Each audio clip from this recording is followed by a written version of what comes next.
আপনি কি কখনো খেয়াল করেছেন একই সমস্যায় দুজন মানুষ সম্পূর্ণ ভিন্নভাবে প্রতিক্রিয়া দেখায়? একজন সারা রাত ঘুমোতে পারে না, বারবার একই কথা ভাবতে থাকে, আর অন্যজন শান্তভাবে বলে দেখা যাবে, আগে সমাধান খুঁজি। তাহলে কি দ্বিতীয় মানুষটি জীবনের সমস্যা নেই?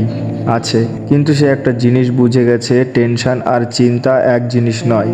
চিন্তা আপনার সমস্যার দিকে নিয়ে যাবে, অকারণে টেনশন শুধু শক্তি কেড়ে নেয়। আজকের ভিডিওতে আমরা জানব কেন বুদ্ধিমান মানুষরা অকারণে টেনশন করে না, বিভিন্নভাবে ভাবার চেষ্টা করে। নাম্বার 1, তারা বোঝে সব কিছু নিজের নিয়ন্ত্রণে নেই।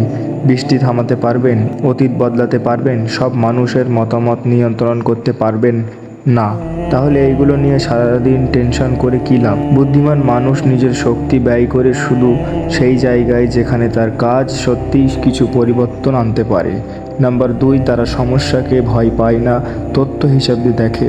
ধরুন পরীক্ষায় কম নাম্বার পেলেন, অনেকেই ভাবে আমি শেষ, কিন্তু একজন বিচক্ষণ মানুষ ভাবতে পারে কোথায় ভুল হয়েছে, পরের বার কীভাবে ভালো করা যায়।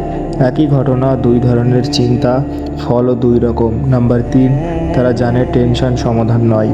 একটা কাগজে সমস্যা লিখে রাখুন, তার পাশে লিখুন আমি এখন কি করতে পারি। যদি কিছু করার থাকে তাহলে কাজ শুরু করুন, যদি ওই মুহূর্তে কিছু না করার থাকে তাহলে অকারণে টেনশন করে লাভ নেই। এটা হাল ছেড়ে দেওয়া নয়, এটা বাস্তব মেনে নিয়ে সঠিক সময় সঠিক পদক্ষেপ নেওয়া। নাম্বার 4, তারা অন্যের মতামতকে নিজের পরিচয় বানায় না। সবাই আপনাকে পছন্দ করবে না, কেউ সমালোচনা করবে, কেউ ভুল বুঝবে, এটা স্বাভাবিক। বুদ্ধিমান মানুষ প্রতিটা মন্তব্যে ভেঙে পড়ে না, তারা দরকারি সমালোচনা থেকে শেখে আর বাকি শব্দগুলো বাতাসের মতো যেতে দেয়। নাম্বার 5, তারা আজকে বাঁচতে শেখে। অনেক টেনশন আসে এমন ভবিষ্যৎ নিয়ে যা কখনো আসেনি, অথবা এমন অতীত নিয়ে যা আর বদলে যাবে না। বুদ্ধিমান মানুষ ভবিষ্যতের পরিকল্পনা করে, কিন্তু বর্তমানকে ভুলে যায় না, কারণ আগামীকাল তৈরি হয় আজকের কাজ দিয়ে। ছোট্ট একটা গল্প। একজন শিক্ষক ক্লাসে এক গ্লাস পানি হাতে নিয়ে দাঁড়ালেন। তিনি জিজ্ঞাসা করলেন এই গ্লাসটির ওজন কত?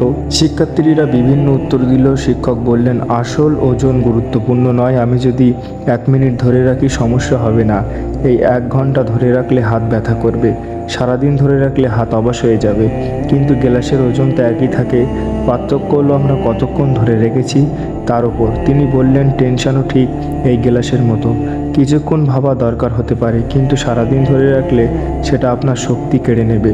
আজ থেকে একটি অভ্যাস গড়ে তুলুন, সমস্যা এলে নিজেকে 3টা প্রশ্ন করুন, এটা কি সত্যি আমার নিয়ন্ত্রণে আছে? আমি এখন কি করতে পারি? 1 বছর পরে এই সমস্যার গুরুত্ব কতটা থাকবে? অনেক সময় এই 3টা প্রশ্ন মনকে অনেক শান্ত করে দেয়। বুদ্ধিমান মানুষদের জীবনে সমস্যা কম থাকে না, তারা শুধু সমস্যার চেয়ে সমাধানের দিকে বেশি মনোযোগ দেয়। কারণ টেনশন কখনো ভবিষ্যৎ বদলায় না, কিন্তু শান্ত মন সঠিক সিদ্ধান্ত নিতে সাহায্য করে। তাই অকারণে টেনশন নয়, গভীরভাবে ভাবুন, তারপর কাজ শুরু করুন। হয়তো আপনার জীবনও সেই দিন থেকেই বদলাতে শুরু করবে। ভিডিওটা ভালো লাগলে লাইক করুন, চ্যানেলে নতুন হলে সাবস্ক্রাইব করে পাশে থাকুন। ধন্যবাদ।